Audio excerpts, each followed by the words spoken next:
За сайн байцгаана уу, та бүхэндээ өнөөдөр мэндийг хүргэе. За эстиматор маань төсвийн програм дээр барилга боломжийн нэг хүчин чадлын жишг үнэлгээ хэрэглэх дүрм буюу барилгын дүрм 81-ийн 106-гийн 16-гийн дагуу төсөв тооцох аргачлалыг тооцож оруулсан байгаа. За энэ норм нь бол ерөнхийдөө 2016 онд зохиосон.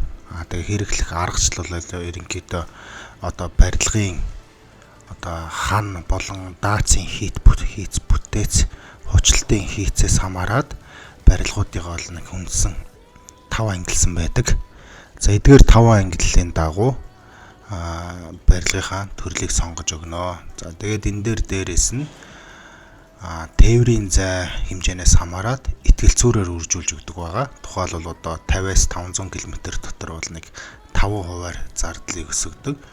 За 5-аас 500-аас 1000 км дотор бол нэг 12% зардлыг өсгөнө. За тэгээ барилгын төвлөрсөн бус халаалтын төрлөөс хамаарат 0.75 болон 0.95 гэсэн итгэлцүүрээр үржүүлдэг байгаа. За үүн дээр бас ханын зузаанаас хамаарсан итгэлцүүр гэж бас байгаа. За ерөнхийдөө барилгын объектийн нэг хүчин чадлын төсвийг бол за жишээлбэл сургуулийн барилга гээд 2000 квадрат гэхэд за энэ 16 оны жишг үнэлгээгээр ингээ ороод ирж байгаа. 925 мянга байсан байна.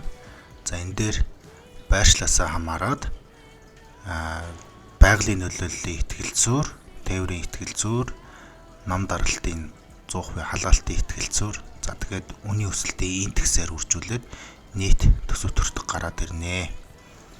За энэ зураг төсөл байхгүй ер нь Монгол улсад баригдаж байгаа барилга байгууламж тендер зарлагдж байгаа ажлууд дээр бол зураг төсөлтэй хамт хийхээр тендер зарладаг. Гэвч энэ яг ямар үндслэлээр тухайн төсөө бодсон нь бол тодорхойгүй байдаг. За ялангуяа хөдөө орон нутагт хийж байгаа барилга байгууламж дээр за нэг тоо энэндээс аваад тавьчихдаг. За энэ дээр бол бас тодорхой үндслэл, шинжилгээ ухааны үндслэлтэй байгаа. За мэдээж энэ үн бол мэдээж хуучирсан байгаа. За энэ үнийг бол ингээд манахаас шинжилээд өөрсдийн датан дээрээ суурлаад шинжилээд бас оруулсан байгаа. За ингээд та бүхэндээ жишээ хийж үзүүлье. За ингээд төсөв гэж ороод нэгж хүчин чадал гэдэг рүүгээ орно. За шинээр нэмэх гээд за иргэн мандахын за үнэний ферм амны орон сууцны төсөл за Дүү аймгийн Батсүмбэр сум. За энэ бол зүгээр жишээ. За ингээд оруулчих. За ийшээгээ орлоо. За энэ дээр ингээд ямар барилгууд энэ үнэний ферм болон амны орон сууц дээр багтах юм бэ гэдгийг харуулъя. За эхлээд амны орон сууц. За эндээсээ хөдөө аж ахуй. За орон сууцны барилга гэж сонгочихъя. За амны орон сууц гэж сонголоо. За хийц бүтээц нь за төмөрөтөн арагт бүтээцтэй тоосгон дүүргэлттэй. За мэдээж хөдөө орон нутагт каркасаар өргөлөг өрнөдөг бол хэцүү. За даацын өрлөгт модон холим бүтээцтэй, модон болон хөнгөвчлсөн хавтан хучилттай гэдэг ангиллалын сонгоё. За надад бол үндсэндээ нэг 120 квадрат байхад хангалттай. За ингээд Төв аймгийн Батсүмбэр сум гэхээр сонгохоор байгалийн нөлөөллийн итгэлцүүр ингээ ороод ирж байна. Тээврийн зай итгэлцүүр ороод ирж байна. За ингээд ямар үндслэлээр энэ итгэлцүүрийг сонгох гэж байгаа вэ гэдэг нь автоматар гараад ирнэ. За нам даралтын 100-аар халаанаа. За жишг үнэлгээ сая 200 хийж байна. За энэ одоогийн баг зах зээлийн үнэлгээтэй ойролцоол байна. За энэ дээр бол энэ давхрын өндрөөс хамаарч итгэлцүүр боддог. За энэ дээр бол итгэлцүүр бодохгүй. За үнийн өсөлтийн индексийг за 100-2%-аар тооцжээ. За хадгалах товчийг дарлаа. За ерөнхийдөө нэг 120 квадраттай амны орон сууц нэг 165 саяд гарах нэ. За одоо энэ дээр би үнэний ферм оруулна. За 60 үнэний ферм. За хөдөө аж ахуйн барилга байгууламж. Сүүний механикчсан ферм. За бас ялгаагүй хөнгө хамтаах сонгоё. За энэ дээр бол нэг нэг үнэ нэг ойролцоогоор нэг 2 квадрат. За 5 квадрат гэж тооцоход 300. За зай талбайгаа нэмээд 400 квадрат. За яванда томсгоно гэж үзээд 500 квадратаар тооцчихъя. За ялгаагүй бац өмбөр. За энийг бол эрдийн пишин халаалттайгаар шийдээ. Сая 753 гэдэг үн гарч ирж байна. За өний өсөлтийн индексийн ялгааг 102-оор тооцъё. За үндсэндээ ингээд надад 904 сая төгрөг хэрэг болох нэ. Өмнөний ферм байгуулахад 739 сая төгрөг болж байна. За энэ дээр одоо би эколос суйрлуулнаа.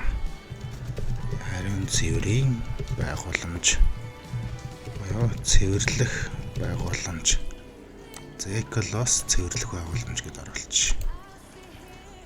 За гадна инженерийн шугам сүлжээ. Түүний барилга байгууламжийг орлоо. Хариуцах татварга. Эколос загварын цэвэрлэх байгууламж. Амны орон сууцсан дээр. За 2 компрессортойг сонголоо. За ингээд топос энэ 6 PR чинь 6 үний. За нэг 8 үнийхаар сонгочих. За энэ дээр бол нэг гээд оруулчих болно. Ягаад гэвэл энэ дээр квадратаас хамаарч өөрчлөлт гарахгүй учраас 10 сая 500 болж байна. За ингээд эколос маань бол нэг 11 саяд ороод ирэх нэ. За одоо ингээд энийга 916 сая дэргэд томсгосон төсөв яралтай ингээд гаргаад авч болох нэ. За одоо үүн дээр нэмээд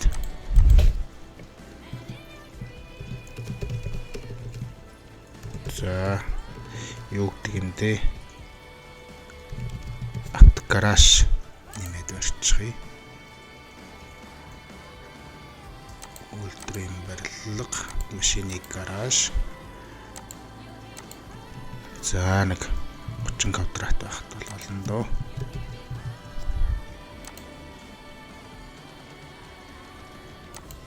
$650,000. За гараж бол нэг 21 сая тусчихна.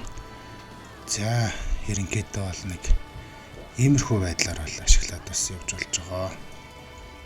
За тэгээд манай энэ нэгж хүчин чадлын үнэлгээг бид нар ерөнхийдөө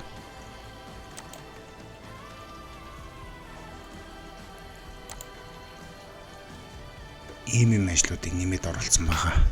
За тухайлбал барилгын ажлын гүйцэтгэл гэхэд эхний ээлжинд угсралтын ажлууд байна. Каркасаар ялгаад оруулсан өрөлгийн ажлууд байна.